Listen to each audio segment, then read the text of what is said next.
কি মানে সব কি অবস্থা? ভালো। প্রজেক্টের সব দিকে কাজ কাম চলে, কি অবস্থা সব কাজ কামের? সবার কাজ কাম ভালোই চলে, আল্লাহ ঠিক আছে সব। সব কিছু ঠিক আছে তো? হ্যাঁ ঠিক আছে।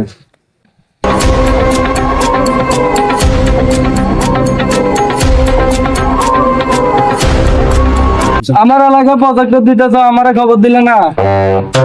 আমগুলো তো বিরিয়ানি খাই বললে কিছুদিন লাগে নাকি? কি মানে সব খারাপ এলাকার পাতি নেতা এখন কি করণীয় ওদের জন্য? এখন এই সাইডে সোসাইটি একটা নেতা আছে, বড় নেতা, ওর লোক আলাপ করলে হইব, কারণ এলাকা ওর কন্ট্রোলে চলে। তোর ঠিক আছে, তাহলে ওদেরকে কিছু একটা বলে বিদায় করো। আচ্ছা ঠিক আছে, আমি দেখি বস, আপনি তাহলে আসেন। হ্যাঁ কি বললি তোর বসের সাথে? এই প্রজেক্টের বদ্ধ কর, টালা মার, এই টালা মার। না না ভাই, আমাদের বসে বলছে সন্ধ্যার সময় যে আপনার সাথে দেখা করবো না, সমস্যা নাই, আপনি মিষ্টি লয়ে টাকা পয়সা লয়ে টেনশন করি না, সন্ধ্যার সময় বস দেখবো, দেখা করবেন। সময় মতো টাকা না পাইলে আমার মাথা কিন্তু গরম হয়ে যায়। ঠিক আছে ঠিক আছে, কথাটা মনে রাখবি, আমারও তো চিনো। ঠিক আছে ভাই, এই চল। ঠিক আছে। ভাই চলেন, এলাকার দাদা 7 মিনিট আছে, এর লোক কথাবার্তি কই একটা সমাধান হইতে আগে। হ্যাঁ ঠিক আছে চলো। আসসালামু আলাইকুম। ওয়ালাইকুম সালাম। কি অবস্থা বস? এই তো ভালো আছি, তোমরা কারা চিনতে পারলাম না তো? বস আমাদের এখানে একটা জমি আছে তো প্রজেক্ট, মানে এটা বিশাল বড় তো। এখন মানে আমার বসে প্রজেক্টের কাজ কাম চালু করছে। এখন এলাকায় একটা ফাটকি চাইছে আমার কাছে, মানে সান্দা মান্দা মিষ্টি টাকা টুকা দি বলে আর কি, অনেক একটা ব্যবস্থা করেনি। তাহলে এই বিষয় নিয়ে নিয়ে তোমরা আসছো, তাহলে ঠিক আছে। এখন আসছো ভালো জায়গাতে আসছো, এখন আমি তো একটু ব্যস্ত আছি। তাহলে আমার একজন বড় ভাই আছে, তোমাদের বিষয়টা যেহেতু বড়, তাহলে তোমরা যদি মনে করো তাহলে আমার বড় ভাইয়ের কাছে পরিচয় করে দিতে পারি তোমাদেরকে। ঠিক আছে ভাই, বলে যাক। আচ্ছা ঠিক আছে, তাহলে চলো।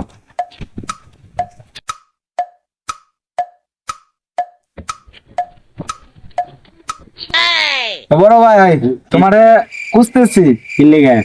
বুঝতেছি ওই তারা বলে এই আমাদের মহল্লাতে একটা প্রজেক্ট করছে। ভালো কথা।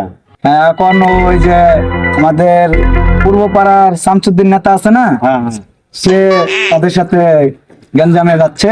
এখন আমি তো ভাই ব্যস্ত আছি, এখন তোমার কাছে নিয়ে আসি, এই বিষয়টা তুমি সমাধান করে দাও। আচ্ছা দেখতেছি আমি। আচ্ছা ঠিক আছে ভাই, তাহলে তুমি দেখো, আমি চলে যাই। তোমাদের কিন্তু সমস্যা আমরা দেখতেছি। তুই শামসুনের দে ডাইকে নিয়ে আয়। জি বস। কি কইছে? বস ফোনে ডাক দিলে। না তুই যা লই আয়, ফোন দিবি কই আছে? আচ্ছা ঠিক আছে, আচ্ছা ঠিক আছে বস। ভাই বড় ভাই, কি অবস্থা ভাই? ভালো। কি হয়েছে? হয়েছে কি, ওই যে আমগো বস মতিউর এমপি ওনারে উনি তো আপনারে ডাকছে। ভাই ডাক দিছে? হ্যাঁ কি লাগে? আসসালামু আলাইকুম ভাই, ডাকছেন নাকি? ডাকছিলাম, কি খবর? কি আছি ভালো। অনেক আছো? ওই তুমি বলে ওই জায়গায় গেছিলা জয়গড় ফলেটে? আর আমার এলাকা প্রজেক্ট দিতে আছে, আমি খোঁজ খবর রাখবো না? তাই কি লেগে গেছিলেন? গেছিলাম বলা বাইনে কিছু খাইবে চাইছে। এখানে যে গেছিলি কয়টা দেওয়া লাগলো তোর পোলা বন্ধে খাওয়ার লেগে? এই মিষ্টি খাওয়ার 20, 30, 50 হাজার দিলে হয়ে যাচ্ছে। আচ্ছা ঠিক আছে, তুই যা, আমি দেখতেছি। এটা তুই পরে আমার লাগাই দয়া করিস। আচ্ছা ঠিক আছে, আসসালামু আলাইকুম। এ ভাই এদিকে আয়, শুনো।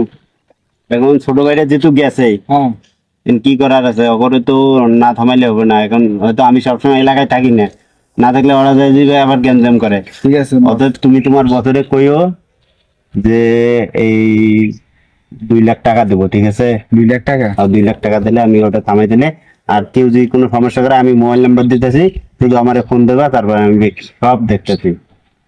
ঠিক আছে, আমি বসের সাথে আলাপ করি। বলছেন এরা তো 2 লাখ টাকা চাইছে, ওখানে কি করা যায়? এটা চাইছে মিষ্টি টাকা, আর এ চাইছে 2 লাখ টাকা। তো ওটাই তো ভালো ছিল, শুধু শুধু ধরা লাভ হলো কি?